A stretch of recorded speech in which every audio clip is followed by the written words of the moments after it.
What's up, everybody? It's SFE Tav, and you on Dropping Gems with Fresh Out the Gym. My name is SFE Tav. I'm from Dayton, Ohio, and the way I got my artist name was, it started out with SFE, with Sly Family Entertainment. It was like a group of just basketball players.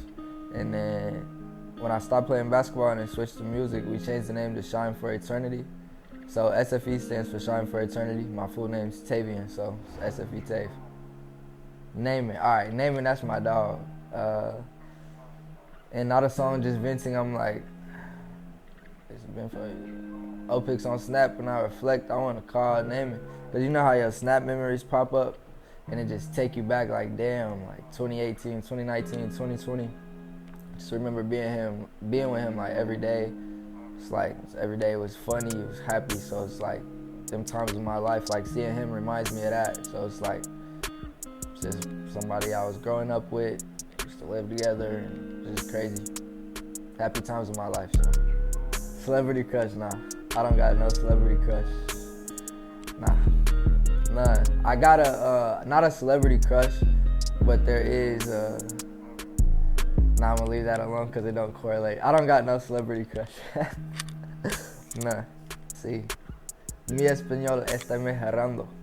I wanna be able to perform in like other countries or even in the United States with Latin music. Is something that I took on just from, my girlfriend's family originally.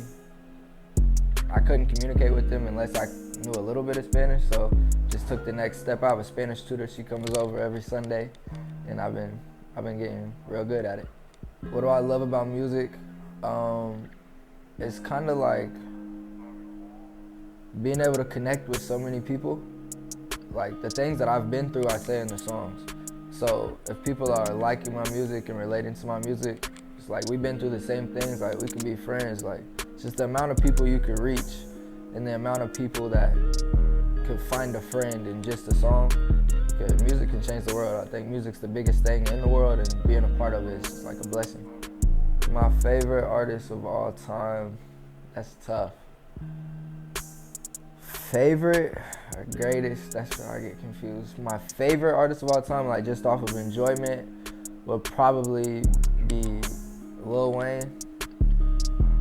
Because I'm thinking back like 8 years old, 10 years old, 12 years old, it's gotta be Lil Wayne, Eminem, Michael Jackson, Drake.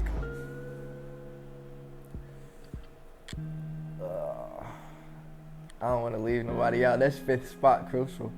I would probably give it to, I know it's going to be somebody. I was like, damn, I should have said that. I'm going to give it to Tupac.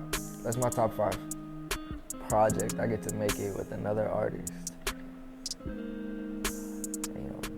I would probably have to go with Tyler, the Creator. Just because, like, man, his aesthetic and his beats and like the amount of things I feel like I would learn and the things you could do, it's crazy. Tyler, the Creator is definitely in the top 3. There's another name, some other names, but I would go with Tyler, the Creator. Like to work on a full project with somebody, him. My time away from being an artist, I mean, it kind of directly relates back to being an artist at the same time, just because the things I'm doing outside of just making music is in the community of Dayton right now. What we're about to start is called a financial relief program. So any family in Dayton that's like facing eviction, just behind on payments or anything like that, there is a form you'll be able to fill out through Shine for Eternity. And if you're telling the truth and everything, and we're gonna pay off people's evictions and things like that, and we're gonna put like close to $25,000 into that fund just to help people in Dayton. And the bigger I get, the more I'll be able to help. So just feel like I said, it directly stems off of music, but outside of just creating music, those are the things I want to get into. When people listen to my music, they should expect just like real emotions, raw emotions, just real energy.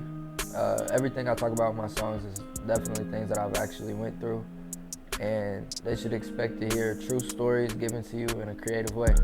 My favorite song that I've personally made would either have to be Schizophrenia or Me and You. Cause I like when I'm listening to any other song, it don't have to be my song, but it's like you have like a melodic version of the artist, like an aggressive version of the artist, creative side, the lyrical side, just imagery. I feel like those songs give that to me. I feel like they do the same for other people. In July and August, so I'm gonna go on a tour in 7 different cities. We've been checking our Spotify analytics, Apple Music analytics, and actually I could look what our top cities are.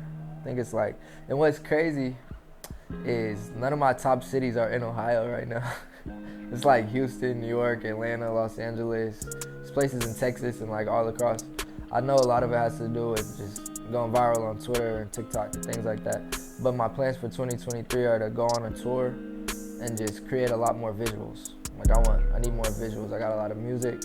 It's like the things I see in my brain when I'm listening to my music, I want to be able to see that on a screen. It just feels good. Those are my 2 things I'm gonna do in 2023.